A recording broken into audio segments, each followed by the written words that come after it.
जब संपूर्ण वैभव होते हुए भी प्रभु श्री राम का मन व्याकुल था, तब गुरु वशिष्ठ के ज्ञान ने उन्हें विषाद से बाहर निकाला।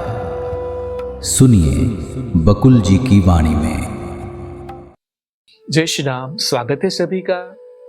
तो कल हमने देखा कि देवता लोग विष्णु के कान भर रहे थे, क्योंकि सब दैत्य लोग भक्ति भाव में चले गए थे। तो फिर विष्णु जी ने कुछ उत्तर दिया, वो आगे क्या चलता है वो देखते हैं। आज 13वीं जून है और आज का श्लोक क्या है? त्रिभुवन भवनाभिराम कोशम सकल कलंक हरम परम प्रकाशम अशरण शरणम शरण्यमीशम हरिमजम च्युतमीश्वरम प्रपद्ये। अर्थ है, मैं आपकी शरण में हूँ, तीनों लोग आपकी शरण में आनंद मग्न है। आप परम प्रकाश है, आप अज्ञान रूपी हर अंधकार को दूर करने वाले हैं। आप ही अशरण की शरण है।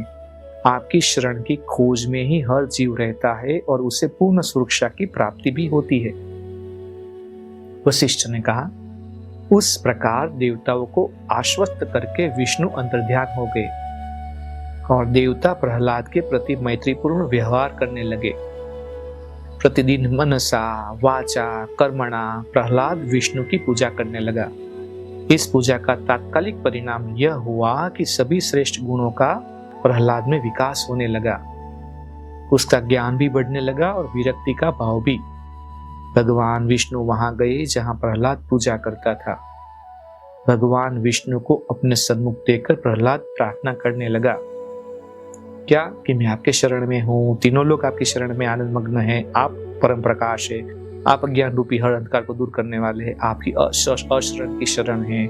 आपकी शरण की खोज में हर जीव रहता है और उसे पूर्ण सुरक्षा की प्राप्ति भी होती है। आप नीलकमल क्या नीलम की तरह तेजस्वी हो। आपका शरीर भी आकाश की तरह नीला है। मैं आपकी शरण लेता हूँ। विष्णु ने कहा, हे प्रहलाद, आप सद्गुणों के सागर हो और निश्चय ही तुम राक्षसों के बीच रत्न हो। अपनी इच्छा से वर मांगो। प्रहलाद ने कहा, प्रभु, तुम सभी के हृदय में निवास करते हैं, सभी की इच्छाओं की पूर्ति करते हैं। मेरी प्रार्थना है कि मुझे ऐसा वर दो जो असीम हो। तो विष्णु ने कहा, हे प्रहलाद, तुम में अनुसंधान की जिज्ञासा वृत्ति उत्पन्न हो, जिससे तुम अंततः असीम ब्रह्म में विश्राम प्राप्त करो। इससे तुम्हारे सभी भ्रम भी दूर हो जाएंगे और तुम्हें सर्वोच्च परमानंद की प्राप्ति भी होगी।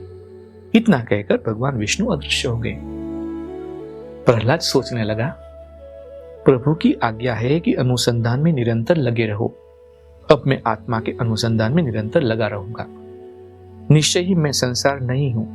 जो बाह्य है वह जड़ है तथा पेड़ों, झाड़ियों, पहाड़ों आदि से निर्मित है। न मैं शरीर ही हूं जो प्राण शक्ति की हलचल से बना है और जिसका जीवन काल अल्पकालिक है। मैं ध्वनि अर्थात शब्द, नाम या अभिव्यक्ति भी नहीं हूं जो जड़ कान के द्वारा सुनी जाती है। फिर वह ध्वनि भी जड़ वायु की हलचल से उत्पन्न होती है, जिसका न रूप होता है और न इसकी सत्ता होती है। मैं स्पर्श इंद्रिय भी नहीं हूं जो क्षणिक भी है और जो असीम चेतना से ही परिचालित होती है। ना मैं स्वाद की इंद्रिय ही हूं जो सदा अस्थिर और अपरिवर्तनशील उस जिह्वा पर आधारित है जो पदार्थों के लिए लालायित रहती है। मैं देखने की इंद्रिय भी नहीं हूं जो क्षणिक भी है और दृष्टा की समझ की विकृति है। ना मैं सूंघने की इंद्रिय ही हूं जो नाक की काल्पनिक सृष्टि है तथा जिसका रूप अस्पष्ट है। मैं तो विचार के परे की शांति हूं। तो 5 ज्ञानेंद्रिय और 5 कर्मेंद्रिय के बारे में बताया। आज यहाँ पे विराम करते हैं, कल देखते हैं क्या होता है। जय श्री राम। इस ज्ञान यात्रा में हमारे साथ बने रहने के लिए चैनल को सब्सक्राइब करें और बेल आइकॉन दबाएं।